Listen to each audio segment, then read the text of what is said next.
अस्सलाम वालेकुम। क्लास ईद मुबारक। 16 मई है आज और 2 दिन बाद आपका बिजनेस का पेपर है और उसके अगले दिन आपका इकोनॉमिक्स का पेपर है। मुश्किल ये है कि बिजनेस का पेपर आपका शाम में है, पीएम में, और अगले दिन सुबह मॉर्निंग वेडनेसडे को आप लोगों का पेपर है इकोनॉमिक्स का। तो इस सूरत हाल में आज के लिहाज से आप लोग क्या प्लान बनाते हैं, क्या आपकी हिकमत अमली रहती है, इसके बारे में कुछ बात करनी है आप लोगों से। अम, कुछ क्वेश्चंस के हवाले से काफ़ी सारे स्टूडेंट्स ने कहा कि सर इंपॉर्टेंट क्वेश्चंस तो कई जगहों से आपके सामने आ रहे हैं। चक्कर ये है कि वो क्वेश्चंस जब आप उसको देखते हैं तो बहुत सारे बच्चों के पास उनके आंसर्स ही नहीं है। सो इस तरह की मुश्किलात में पढ़ने के बजाय आप लोगों के लिए एक बड़ा आसान सा हल मैं लेकर आया हूँ और कोशिश करते हैं कि इंशाल्लाह आप लोगों का पेपर बहुत अच्छा हो।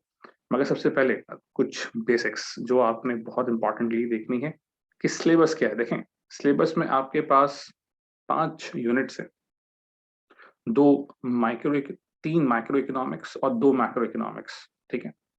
मगर अब जो क्वेश्चंस वहां पर आते हैं, यानी कि पास्ट पेपर जो क्वेश्चंस हैं, टॉपिक वाइज अगर आप ये थर्ड कॉलम में देखेंगे तो वो हैं 6 टॉपिक्स हैं माइक्रो इकोनॉमिक्स में और 6 टॉपिक्स हैं मैक्रो इकोनॉमिक्स में। तो before picking up any of the question आपको ये मालूम होना चाहिए कि वो जो क्वेश्चन है वो किस टॉपिक का है। कभी कभी ऐसा होता है कि आप टॉपिक पढ़ते हैं, यानी कि क्वेश्चन पढ़ते हैं और टॉपिक आप आइडेंटिफाई नहीं कर पाते। तो ऐसी सूरत हाल आपको फेस ना करनी पड़े, इसके लिए हल निकाला है। तो ये सिलेबस है, ये भी इंशाल्लाह आपको फॉरवर्ड होता है अभी व्हाट्सएप के ग्रुप पे। और सबसे तीसरे कॉलम में, सबसे आखिरी कॉलम में आपके पास वहां पर क्वेश्चंस रखे हैं कि एग्जाम्स में पास्ट पेपर्स में क्वेश्चंस कौन से आते हैं। तो वो 1 2 3 4 5 6 करके यहाँ पर मौजूद हैं। इसी तरह से मैक्रो इकोनॉमिक्स में से एक तरफ आपका सेकंड कॉलम में आपका सिलेबस है और थर्ड कॉलम में आपके पास वो टॉपिक्स हैं या उनकी डिस्ट्रीब्यूशन इस तरह से की गई है कि क्वेश्चन वहां से आए ये आते हैं, ठीक है। सो आते हैं डायरेक्टली, इंपॉर्टेंट बात क्या है, क्वेश्चंस। अब क्वेश्चंस में आपने क्या करना है। दो किस्म के बच्चे हैं, एक अच्छे बच्चे होते हैं और एक बहुत अच्छे बच्चे होते हैं, ठीक है। जो बहुत अच्छे बच्चे होते हैं, जो थोड़ा कम पढ़ना चाहते हैं, उनके लिए भी सॉल्यूशन है। और जो बच्चे पहले से बहुत ज्यादा पढ़ चुके हैं, सही है, जो सिर्फ अच्छे बच्चे हैं, उनके लिए भी सॉल्यूशन है। तो दोनों ने गौर से बात सुननी है। काम हमने क्या किया, हमने वही टॉपिक्स जो अभी मैंने आपको नंबर वाइज करके बताया कि 6 टॉपिक्स हैं माइक्रो इकोनॉमिक्स के जो एग्जामिनर पूछता है आपसे, और 6 टॉपिक्स हैं मैक्रो इकोनॉमिक्स के जो एग्जामिनर आपसे पूछता है। आपने टॉपिक वाइज क्वेश्चंस को पढ़ना है, ठीक है।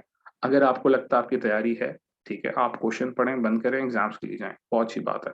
जो आपका रिवीजन प्लान है वो करें।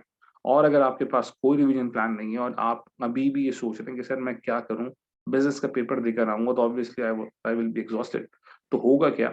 तो भाई आप रेस्ट करो, सही है। जब आप फ्रेश हो, सही है, थोड़ा सा रेस्ट करो, उसके बाद जब आप फ्रेश हो तो फिर आपने ये डॉक्यूमेंट पढ़ना है।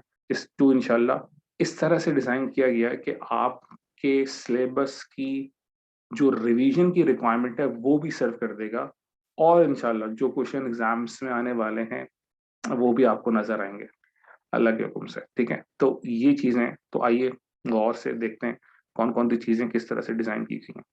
देखें, question number 1, question number 2, question number 3, they belong to utility. कुल मिला के 14 क्वेश्चंस यहाँ पर हैं मौजूद इस डॉक्यूमेंट में और 62 पेजेस हैं। सुनने को तो ये ज्यादा है कि सर 62 पेजेस कौन पढ़ पाएगा। तो भाई अगर आपकी तैयारी है आप ना पढ़ें, अगर आपकी तैयारी है तो आप ना पढ़ें, मगर आपकी तैयारी नहीं है तो फिर ऑब्वियसली आपको कुछ ना कुछ तो टाइम देना होगा। या तो आपके पास एक रिवीजन प्लान है जिसमें आपके पॉइंटर्स हैं, वो सारी चीजें आपने पहले से बना कर रखी हुई होंगी, आपको एक क्विक ग्लांस चाहिए होगा, तब तो ठीक है। और अगर ये नहीं है तो this would be the survival की, ठीक है। तो ये आपने गौर से इसको देखना है। तो question number 1, question number 2, question number 3, they all belongs to utility, ठीक है। कोशिश ये की गई कि ये 3 क्वेश्चंस अगर आप कर लें तो यूटिलिटी कवरेज आपकी इंशाल्लाह पूरी हो जाएगी। 3 क्वेश्चन यूटिलिटी के आगे, question number 4 objectives of firms. बार बार आपको ये याद कराया जा रहा है कि आपने वापस सिलेबस की तरफ जाना है, आपने ये डॉक्यूमेंट देखनी है कि सर ये इन टॉपिक्स की डिस्ट्रीब्यूशन किस लिहाज से सिलेबस में हुई हुई है और पास्ट पेपर्स में क्वेश्चंस किस तरह से पूछे जाते हैं। Question number 4, objectives of firm. Question number 5, growth and survival of firm, production cost and revenue, market structure. Question number 6, question number 7, economic efficiency and market failure, जो मुझे लगता है कि इस साल का बहुत इंपॉर्टेंट टॉपिक है। इसके बाद लेबर मार्केट, हर साल का फेवरेट टॉपिक एग्जामिनर का, इसके भी 3 क्वेश्चंस हैं। Labour market question number 8, labour market question number 9, labour market question number 10। ठीक है जी। इसके बाद क्वेश्चन 11, मैक्रो इकोनॉमिक्स से हमने बात करी है तो demand and supply and interest rate determination. इसके बाद अनएम्प्लॉयमेंट क्वेश्चन नंबर 12, इसके बाद नेशनल इनकम स्टैटिस्टिक्स और इसके बाद लास्ट मैक्रो इकोनॉमिक ऑब्जेक्टिव्स। तो ये आपकी कुछ तरतीब रखी है कि आप इन डॉक्यूमेंट्स को पूरा पढ़ो और आगे देखते हैं जी। ना सिर्फ क्वेश्चंस हैं बल्कि इसके साथ साथ इसके सॉल्यूशंस भी हैं। ठीक है, तो प्लीज इनको अच्छा एक आपने स्टडी करना है। ठीक है, गौर से, ताकि आपके पास एटलीस्ट पॉइंटर्स रह जाएं। ठीक है, एक दिन की तैयारी भी बहुत है। अगर आपने कुछ पढ़ा हुआ है और आपने अगर पूरा साल कुछ किया है तो ये चीजें आपके लिए इंशाल्लाह बहुत बेहतर हो सकती हैं। ठीक है, इनकी डायग्राम्स जो मिली हैं वो आपके सामने रख दी गई हैं। इनको आपने अच्छी तरह से प्रैक्टिस करना है। कोशिश करें कि इसके बगैर एग्जाम्स के लिए आप ना जाएं। तो ये तो हो गई बातें आपसे। ऑब्वियसली सारे क्वेश्चंस आपने एक दफा गो थ्रू करना है, ये आप कर लोगे इंशाल्लाह। और इसके अलावा जो आपके क्यूरीज हैं वो इंशाल्लाह आपको व्हाट्सएप के ग्रुप में बता दी जाएंगी। सो ये बातें मेरी तरफ से थी।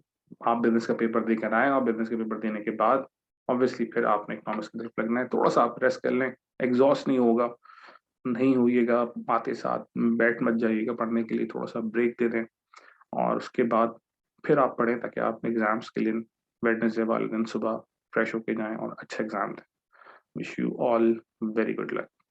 Bye sir Abdul Sami. अल्लाह हाफिज़।